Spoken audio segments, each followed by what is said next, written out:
नमस्कार, आपके साथ मैं हूं देवाशीष कुमार। इस वक्त हमारे साथ शकील अहमद साहब हैं। साहब, दो सीटों पर उपचुनाव हो रहे हैं, आप लोग अलग थलग पड़ गए हैं। आरजेडी की तरफ से उम्मीदवारों की घोषणा कर दी गई है। अब ऐसे में आप लोग क्या करने हैं, आगे रणनीति क्या है? ये राष्ट्रीय जनता दल तो वैचारिक तौर पर तो लड़ना ही नहीं चाहती है भारतीय जनता पार्टी से।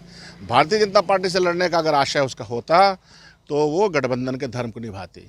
गठबंधन किस बुनियाद पे हुआ था कि हम यह जो एनडीए है उसको हराने के लिए गठबंधन किया था। तो जब हराने के लिए गठबंधन हुआ तो वो धर्म आज भी उपचुनाव में क्यों नहीं निभाया जाएगा? तो इसका मतलब है कि भारतीय जनता पार्टी के साथ और उसके वैचारिक जो उसकी लड़ाई चल रही है, जो राहुल गांधी चाहते हैं, जिसको लेकर के प्रियंका गांधी सड़कों पे है, वो आप लड़ाई नहीं लड़ना चाहते हैं। वो लड़ाई इंपॉर्टेंट लड़ाई है देश के पैमाने पर। उसको अगर आप नहीं लड़िएगा तो ये सीटें 2-4 वो इतर सवाल है। मेरा प्रश्न ये है, कांग्रेस का ये प्रश्न है कि आप भारतीय जनता पार्टी को इस तरह से पटल पर सजा की चीज़ों क्यों दे रहे हैं?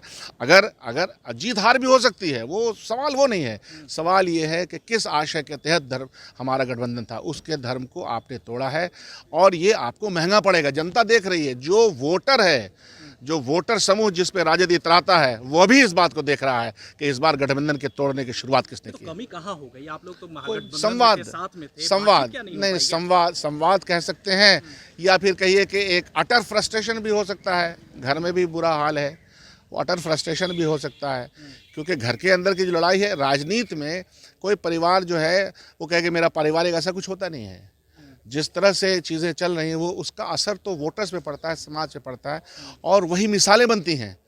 तो जाहिर सी बात है कि वो सब भी हो सकता है। आगे आप क्या करेंगे? आप लोग हमारे 2 लोग चुनाव लड़ेंगे, हम बढ़िया से चुनाव लड़ने के लिए जाएंगे। और यह जो बात मैंने कही है, हमारी लड़ाई भारतीय जनता पार्टी और एनडीए के साथ है, वैचारिक, वो मजबूती के साथ लड़ेंगे। नीतीश कुमार के जब साथ में थे उस समय क्या ये सब खटपट हुई थी क्या? उस सब वो तो 18 महीने की सरकार चली थी, ठीक ठाक सरकार चली थी। वो इन्हीं दोनों के बीच में लड़ाई हुई, हमारे कांग्रेस पार्टी से कुछ हुआ नहीं था। मैं इतना मानता हूं कि वो उस गठबंधन के वक्त हमारा स्ट्राइकिंग रेट 41 में 27 था, तो it was a good strike. ये क्या जो चुनाव है, फ्रेंडली मैच हो गए?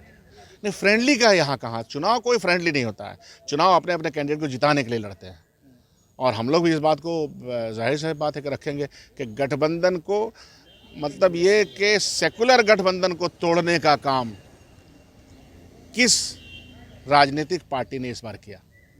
सर अहमद साहब, ये बताइए ना कि कहाँ पर ये दिक्कत हो गई? संवादहीनता जो है वो बड़ी खतरनाक चीज़ होती है और वो फ्रस्ट्रेशन से आती है या घमंड से आती है। तो आरजेडी में ये भी देखा जा रहा है, खुद उनके बड़े पुत्र जो है ये कह रहे हैं कि उनके पिता को मैंने यही कहा ना कि वो फ्रस्ट्रेशन भी हो सकता है और संवादहीनता या घमंड हो सकता है या बुद्धिहीनता हो सकती है। बहुत बहुत शुक्रिया। साफ तौर पर शकील अहमद साहब इस वक्त हमारे साथ थे। बिहार में 2 विधानसभा सीटों पर उपचुनाव होने हैं, तारापुर और कुशेश्वर स्थान। इन दोनों पर आरजेडी ने अपने उम्मीदवारों की घोषणा कर दी। कांग्रेस को बिना पूछे बिना बताए उन्होंने उम्मीदवारों की घोषणा कर दी। अब कांग्रेस के तमाम नेता इससे खाफा नाराज हैं। वो अब कांग्रेस कह रही है कि अब हम अपने उम्मीदवारों को इन दोनों सीटों पर उतारेंगे और कांग्रेस लगातार ये दावा भी कर रही है कि इन दोनों सीटों पर हम जीतेंगे भी। शकील अहमद साहब ने कहा है कि हो सकता है कि आरजेडी में ये मतभेद चल रहा है, इस वजह से उन्होंने ये निर्णय लिया है। तमाम राजनीतिक खबरों के लिए बने रहिए फर्स्ट बिहार झारखंड के साथ। नमस्कार।